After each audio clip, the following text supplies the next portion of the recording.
नमस्कार साथियों। क्या आरएसएस ने प्रधानमंत्री नरेंद्र मोदी के पर कतरने की पूरी तैयारी कर ली है? क्या आरएसएस प्रधानमंत्री की मनमानी के चलते नाराज है? क्या आरएसएस प्रधानमंत्री जो हर चुनाव में राष्ट्रीय मुद्दा तलाश लेते हैं, प्रधानमंत्री जो हर चुनाव में अपने को प्रस्तुत कराते हैं और हर चुनाव में जो ये कहा जाता है कि प्रधानमंत्री नरेंद्र मोदी की अगुवाई में लड़ा जाएगा, क्या इसको लेकर आरएसएस गंभीर है, नाराज है? क्या अब आरएसएस ने बीजेपी में जो ये पॉलिसी चल रही थी कि हर जगह मोदी मोदी, क्या उसे बदलने की तैयारी कर ली है? आरएसएस के जो मुखपत्र है ऑर्गेनाइजर, उसमें छपा है कि मोदी के करिश्मा से ही हिंदुत्व नहीं चल सकता है, राष्ट्रीय मुद्दों से चुनाव नहीं जीते जा सकते हैं, स्थानीय मुद्दे जरूरी हैं, स्थानीय नेतृत्व जरूरी है। इसका सीधा सीधा मतलब ये है कि अब तक जितने भी चुनाव देश में हो रहे थे उसमें सभी चुनाव प्रधानमंत्री नरेंद्र मोदी की अगुवाई में हुए। तो अब ये कहा जाए कि ये जो चुनाव होने जा रहे हैं राज्यसभा, क्या अब ये कहा जाए कि जो राज्यों में विधानसभा के चुनाव होने जा रहे हैं, चाहे हरियाणा के हों, मध्य प्रदेश के हों, राजस्थान के हों, तो ये जितने भी चुनाव हैं ये स्थानीय नेतृत्व पर लड़े जाएंगे, स्थानीय मुद्दों पर लड़े जाएंगे। अब ये चुनाव प्रधानमंत्री नरेंद्र मोदी की अगुवाई में नहीं लड़े जाएंगे। क्या ये कहा जाए कि 2024 का जो लोकसभा चुनाव है वह स्थानीय मुद्दों पर लड़ा जाएगा, स्थानीय नेतृत्व पर लड़ा जाएगा? कि जो विभिन्न राज्यों के जो चुनाव होंगे लोकसभा के, क्या वहां के जो प्रदेश अध्यक्ष हैं या जहां पर बीजेपी की सरकार है वहां के जो मुख्यमंत्री है उनकी अगुवाई में लड़ा जाएगा? जैसे अब तक ये होता रहा है कि प्रधानमंत्री नरेंद्र मोदी की अगुवाई में पूरा चुनाव लड़ा गया है और विशेष रूप से लोकसभा चुनाव।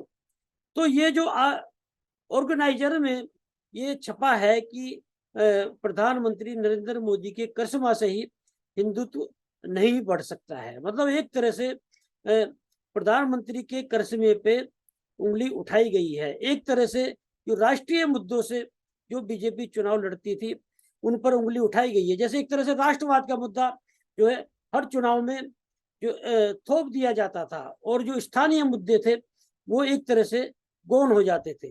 तो क्या आरएसएस के इस रुख के जो रुख इस समय अपनाया है, जो ऑर्गेनाइजर में ये जो मोदी के करिश्मे पर उंगली उठाई गई है, मोदी की मनमानी पर अंकुश लगाने की तैयारी की गई है, या मोदी हर जगह मोदी मोदी, उस पर आरएसएस ने गंभीरता दिखाई है। तो क्या ये कहा जाए कि आरएसएस ने अभी से ही प्रधानमंत्री नरेंद्र मोदी का विकल्प तलाशना शुरू कर दिया है? तो क्या ये कहा जाए कि प्रधानमंत्री नरेंद्र मोदी के विकल्प के रूप में आरएसएस किसी नेता को तैयार कर रहा है?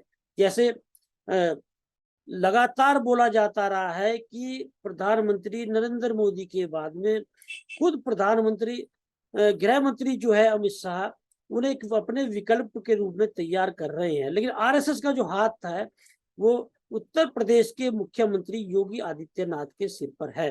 तो क्या ये कहा जाए कि अभी से ही आरएसएस ने योगी आदित्यनाथ को आगे बढ़ाने की तैयारी कर ली है? जैसे ब्रजभूषण शरण सिंह वाले मामले में जब महिला पहलवानों ने यौन शोषण के आरोप लगाए और ये संदेश जाता रहा कि केंद्र सरकार जो है वो ब्रजभूषण शरण सिंह को बचा रही है, लेकिन उत्तर प्रदेश से एक संदेश भारतीय जनता पार्टी के पक्ष में एक ये निकला कि 5 जून को जो ब्रजभूषण शरण सिंह ने अयोध्या में संतों की रैली की थी वो रद्द कर दी गई। तो ये संदेश क्या आरएसएस ने योगी आदित्यनाथ से दिलवाया कि योगी आदित्यनाथ के प्रदेश में कोई मनमानी नहीं चलेगी, योगी आदित्यनाथ के प्रदेश में योगी आदित्यनाथ जिस ढंग से चाहेंगे उस ढंग से चलेगा? तो क्या ये कहा जाए ऑर्गेनाइजर में जो इस समय आरएसएस ने नसीहत दी है बीजेपी को, ये एक बड़ा कदम है आरएसएस का। तो ये कहा जा सकता है कि आने वाले समय में बीजेपी में एक बड़े बदलाव दिखाई देंगे। बीजेपी की जो हर कार्यक्रम में, हर छोटे से बड़े कार्यक्रम में जो मोदी मोदी की बात होती है, जो मोदी की महिमा मंडन होती है, चाहे विधायक हो, सांसद हो, चाहे वो प्रदेश अध्यक्ष हो, जिला का अध्यक्ष हो, छोटे से छोटा कार्यकर्ता हो, हर कार्यक्रम में मोदी की उपलब्धियां गिनाने लगते हैं। छोटे से जिले के कार्यक्रम में भी केंद्र की उपलब्धियां गिनाई जाने लगती है। तो आरएसएस ने ये जो कड़ा रुख अपनाया है, तो क्या यह कहा जाए कि आरएसएस का जो फीडबैक है उसमें ऐसा उसे फीडबैक मिल रहा है कि स्थानीय मुद्दे हावी होने चाहिए, स्थानीय मुद्दे पर काम होना चाहिए? क्या लोगों में इस बात को लेकर नाराजगी है कि हर मामले में मोदी मोदी किया जाता है? तो ये जो आरएसएस ने रुख दिखाया है, ये जो आरएसएस ने नसीहत दी है भारतीय जनता पार्टी को, यह बड़ा रुख माना जा रहा है आरएसएस का। और ये कहा जा सकता है कि आरएसएस आने वाले समय में कड़ा रुख भारतीय जनता पार्टी के नेतृत्व पर जो है वो अपनाएगा। और जैसे ये कहता जा, मैं खुद अपने कार्यक्रम में बोलता हूँ कि आरएसएस के जो प्रमुख हैं मोहन भागवत, वो ये कई मामलों में प्रधानमंत्री नरेंद्र मोदी से नाराज है। जैसे पिछली बार भी मैंने हवाला दिया था कि 2017 में जब भारतीय जनता पार्टी सत्ता में आई, तो बिल्कुल क्लियर हो चुका था, प्रधानमंत्री नरेंद्र मोदी और अमित शाह ने मनोज सिन्हा जो तत्कालीन सांसद थे उसमें गाजीपुर के, उनका नाम मुख्यमंत्री के रूप में लगभग जो है वो पूरी तैयारी मनोज सिन्हा की मुख्यमंत्री की बनाने की हो गई थी। और मनोज सिन्हा ने किसी कार्यक्रम में शपथ लेने की बात भी कर दी थी, लेकिन वो आरएसएस का हस्तक्षेप था। वो आरएसएस का योगी आदित्यनाथ के सिर पर हाथ था कि मुख्य योगी आदित्यनाथ 2017 में मुख्यमंत्री बने और फिर से 2022 में भारतीय जनता पार्टी ने जो उत्तर प्रदेश में प्रचंड बहुमत के साथ सरकार बनाई। तो आरएसएस की जो ये नसीहत है, आरएसएस ने जो ऑर्गेनाइजर में प्रधानमंत्री पर को नसीहत दी है कि प्रधानमंत्री के करिश्मे पे ही चुनाव नहीं जीते जा सकते हैं, तो इसे बड़ा रूप लेना, इसे जो है बड़ा मामला है आरएसएस का। और आने वाले समय में आरएसएस का जो है और कड़ा रुख जो है वो भारतीय जनता पार्टी के नेतृत्व के प्रति जो है वो देखा जा सकता है। आने वाले समय में भारतीय जनता पार्टी में बड़े बदलाव देखे जा सकते हैं।